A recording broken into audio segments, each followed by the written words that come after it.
Life is all about patience, growth through truth, service to other, empathy, and many more. Sit down and watch as you put you through the storyline. In a quiet valley surrounded by endless green hills, there was a village known to only a few called Alaska. It wasn't a land of ice and snow, but of warm summers, crystal rivers, and meadows where the flowers danced with the wind. The people of Alaska lived simple, beautiful lives. They farmed their fields, wove their clothes, tended their flocks, and they told stories. Stories were treasures in Alaska. They stitched generations together like golden threads.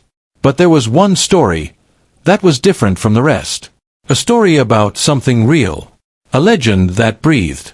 At the very center of the village, hidden behind thick curtains of ivy, stood a small, forgotten temple of gray stone. Inside it was the village's most sacred treasure, the mirror of life. No one knew where it came from. Some said it was a gift from the first elders. Others whispered it was a piece of the sky, fallen to earth. But everyone agreed on one thing. When you looked into the mirror, you won't just see yourself. You will your truest self. Your hopes. Your fears. Your deepest truths, even the ones you tried to hide. And the rule was clear. You may only look once, when you are ready.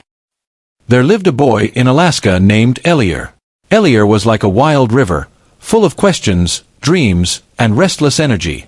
"Grandmother," he said one afternoon, chasing chickens through the dusty lane, "when can I see the mirror? I want to know my destiny and how to plan myself." His grandmother, wise old Mela, chuckled, brushing flour from her apron. "Destiny," she teased. "You can't read it like a book, little boy. The mirror doesn't tell you where to go. It shows you what you're made of."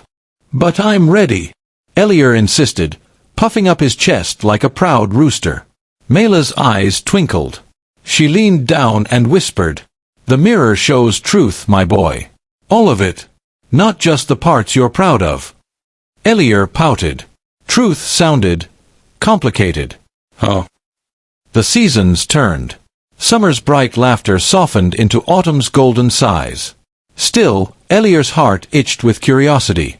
One evening, just as the sun melted into a river of fire along the horizon, Elier stood before the temple. The doors were ancient wood, gnarled and knotted like an old storyteller's hands. With a deep breath, Elier pushed them open.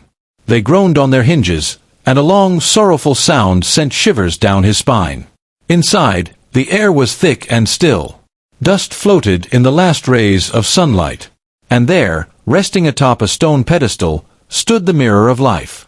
It was simple, no jewels, no carvings, just a tall sheet of glass, framed in wood so old it seemed more bone than tree.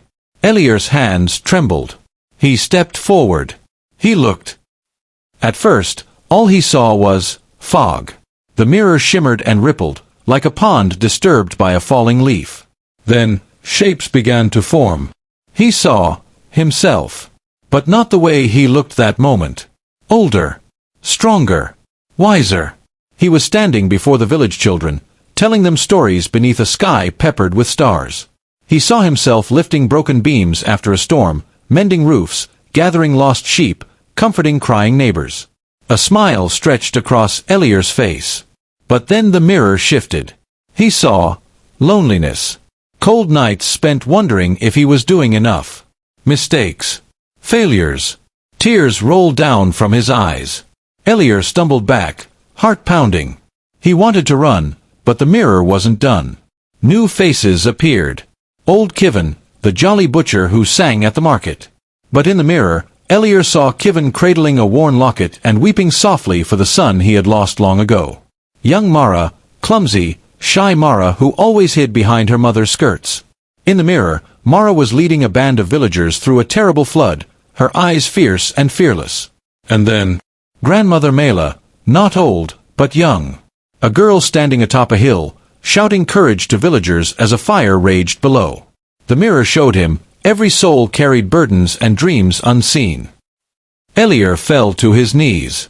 Tears stung his eyes, not from sadness, but from the weight of understanding. The mirror wasn't just about him. It was about everyone. The struggles they wore behind smiles. The courage hidden behind fear. The beauty beneath the surface. Slowly, He rose. The mirror's surface dimmed once more, returning to calm silver. As he turned to leave, the temple seemed to whisper around him. Carry what you have seen. Honor it. The night air was cool and crisp outside. Stars blinked overhead like 1,000 watchful eyes. When Elia returned home, Mela was waiting by the hearth, knitting a scarf of deep forest green. Without a word, she opened her arms. Elia ran to her, burying his face in her shoulder. You saw it, she whispered. He nodded. And, she asked gently, I saw. Elia struggled for words. I saw everyone. Their pain, their dreams, their strength. Mela smiled and kissed the top of his head. Good, she said. Now you truly belong to Alaska. The years passed, and Elia grew. He became the village's quiet hero, not through grand deeds, but through kindness. He listened when people needed to be heard. He helped without asking for thanks. He told stories to the children, stories that made them brave and gentle and wise. Sometimes, he would walk past the temple and smile, knowing the mirror was inside, waiting for the next heart ready to see. And when children asked him about the mirror, he would sit them down under the sprawling oak tree and say, The mirror shows what you already carry inside. Not everyone is ready to see it. But when you are, oh, when you are, it will change everything. And so the village of Alaska grew, not in wealth or fame, but in love, kindness, and understanding. A place where every soul knew they were seen. A place where every heart could be brave. And the mirror of life waited, silently, patiently, as it always had, for the next dreamer ready to meet themselves. The end. The story teaches us that real strength is found in honest self-awareness, compassion for others, and humble service. This is just the truth of how human beings should be and live. Like, comment, subscribe and share for more information as we wait for our next story of the part 2.